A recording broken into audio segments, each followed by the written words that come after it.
Hi, I'm Robin Forster with FeelSoAlive and FeelSoAlive Informed.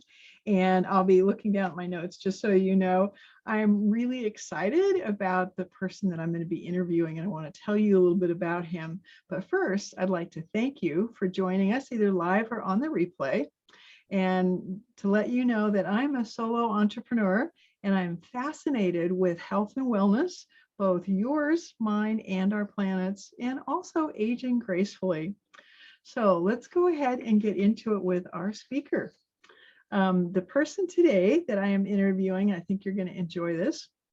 It's Dr. Tim Jackson, who is a doctor of physical therapy and orthopedic rehabilitation. And I don't know about you, but as we age, all those things are becoming more and more important. And he is also a functional medicine provider. So for those of us who want to be able to look at the whole body and not just have a provider say, oh, you have a hangnail, here's a Band-Aid, functional medicine, and I'm sure that Tim's going to tell us more about it. So you'll hear about that. He is also the creator of Heal Your Hormones, which is a boot camp that he wrote for a neurosurgeon. And he serves on the medical advisory board for the wellnessmama.com site online. And that has several million visitors. So pretty fascinating person. And Dr. Tim, if you would like to say hi. Yeah, hello everyone. Thanks for having me, Robin. I look forward to chatting and giving some helpful, actionable tips. Excellent, because that's exactly what we like, is things that we can take home and try and find that, oh, it works and it's quick and it's free.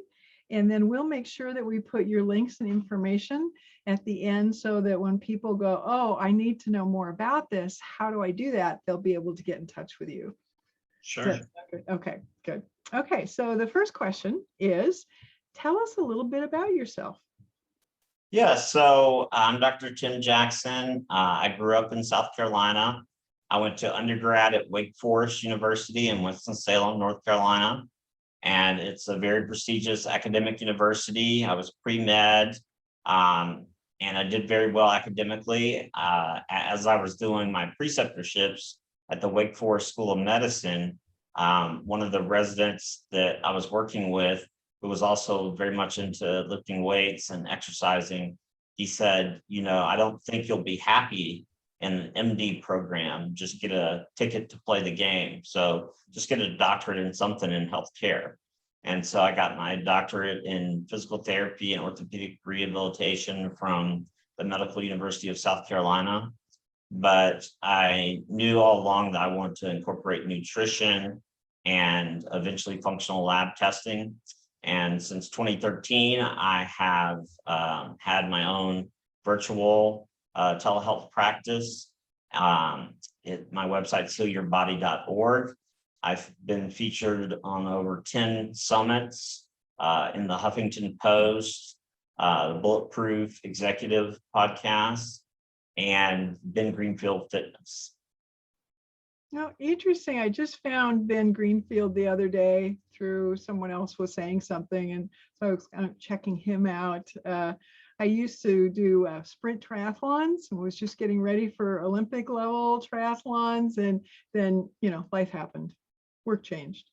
So the whole sports thing, and I've run marathons, half marathons. So very fascinated with sports and health and those kinds of things. So it's good to have a sense of your background. So I appreciate that. Yeah. And tell us, how did you get drawn into this line of work, healing? Not just the professional PhD part of it, but what was it that was drawing you to that? So I knew that I always had an instinct, starting in undergrad, that I wanted to incorporate nutrition and exercise. And then I had some health complications when I was a senior in undergrad, and that delayed me matriculating into a doctorate program. And so traditional medicine didn't really have any answers. And I had candida, heavy metal toxicity, the typical presentation where there's never just one sign or symptom or one cause or two causes. So that pushed me even further into learning more about functional medicine and root cause healthcare and how to lift biochemical blocks and optimize the body so it can do what it was designed to do. Excellent. Okay. For me, you've just opened up a whole can of worms, which is pretty exciting. So for those who are listening and can't ask you the questions, can you tell us a little bit about functional medicine and what that really is in real life? Yeah, so functional medicine simply means that you're examining root causes and that you're looking for blocks in normal physiological and biochemical pathways. And so that can be anything from dysbiosis in the gut, where you have an imbalanced ratio of good to bad bacteria. It could be mold toxicity. It could be EMF pollution. It could be hormonal imbalances, such as testosterone deficiency or estrogen dominance in both men and women. And, you really have to evaluate all of those facets and a few others in order to get a clean picture of what's going on with someone. And so it's never, just one thing that's causing someone's symptomology. And so, you evaluate all the systems and, usually there's a typical systematic hierarchy that you go about things in terms of addressing the root causes. And you gradually sort of peel back the layers of the onion. Interesting. Okay. That's good to hear that you're at more, just one little piece, because I've always had issues with that with a traditional medicine practice in the United States, because it's like, no, I'm a full person. It's not just my hangnail, to use the example I was using before. There's more to it than that. So can you give us an example, thinking of functional medicine, when someone first reaches out to you, let's say they're contacting you for a discovery call and you're trying to figure out whether you can really help them. Where do you start with that? I get people who come to me who've been to 10 other doctors before me and who have a ton of lab work. Some people are just biohackers, health enthusiasts who want to get even better and learn more. And so, if someone doesn't have any lab work, then we get the process started with that. But typically, they come to me with lab work and we may just have to add on to it. And, then we make sure the foundations are in place in terms of sleep hygiene, air quality, water quality, social support system. Do they feel safe and secure in their environment? Because if you don't, nothing else will work. And so, you can have all the right nutrients and supplements and IVs, but if you don't feel safe and secure, then your nervous system's going to be ramped up where you're in the fight or flight response. And that kind of derails any therapy from working. That's a really interesting point. And so I'm just thinking about the times that we're in now, where most everyone is looking at this era that we're in as a huge trauma, and that we're all feeling the trauma all day long. And that's not even including the folks who are in the hospital or who have lost loved ones because of this. So what would you say or suggest, since we're all in this big trauma pool together, how do we kind of chill that out so that we can get better rest and drink more water to be healthier? Well, I think for one thing, stop watching the news, because most of it, and this isn't conspiracy theory, it's just fact. In most other countries, it's illegal for pharmaceutical companies to advertise directly to consumers. But here in America, you can't watch any TV show or movie without there being commercials of that nature. And the typical news cycle, it's going to put you in that fight or flight response and further exacerbate your stress. And so they're preying on people's fear. And when the fear portion of your brain, the emotional response portion with the amygdala and the other structures that interpret and process emotions. When that's active, your frontal cortex won't be active, and that prevents you from thinking rationally. And so they intentionally do that. I mean, they're very smart, and that they do that to put you in that fear mongered state where you're not thinking clearly.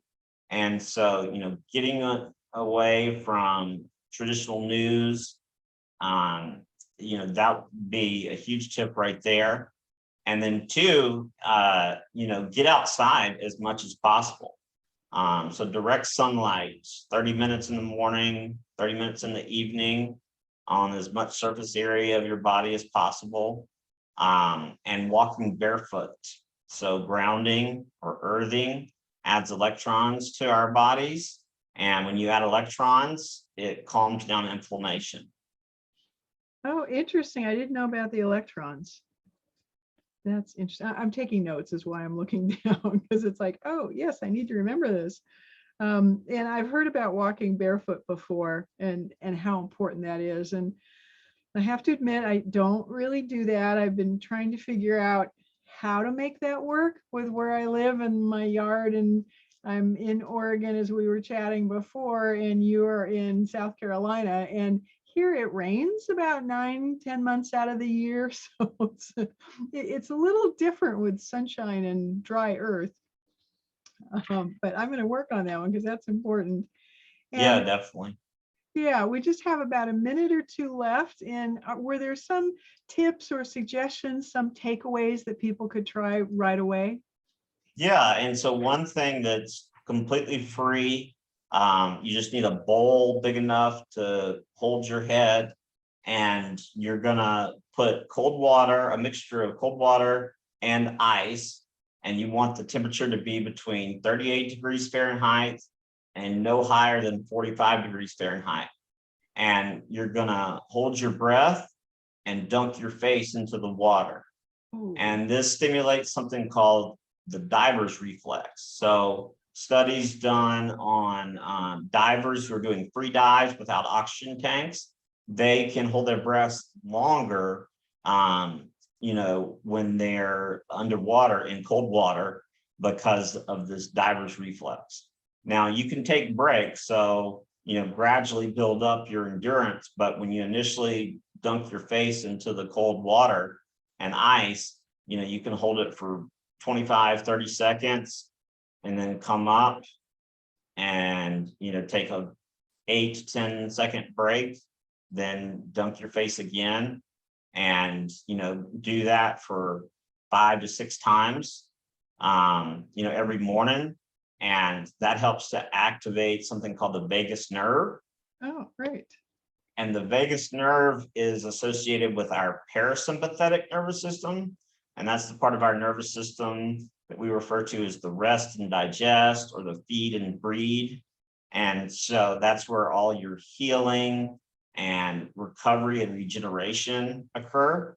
And so, you can think of the parasympathetic nervous system as sort of the brakes for the body, and the sympathetic or fight or flight nervous system as the gas pedal.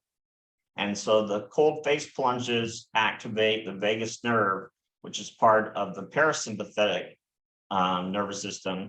And when you activate that, it calms down inflammation, it improves blood flow to the brain, and it improves mood. Interesting. Okay, I'm watching the clock and just going, oh no, this is getting really good and we're running out of time.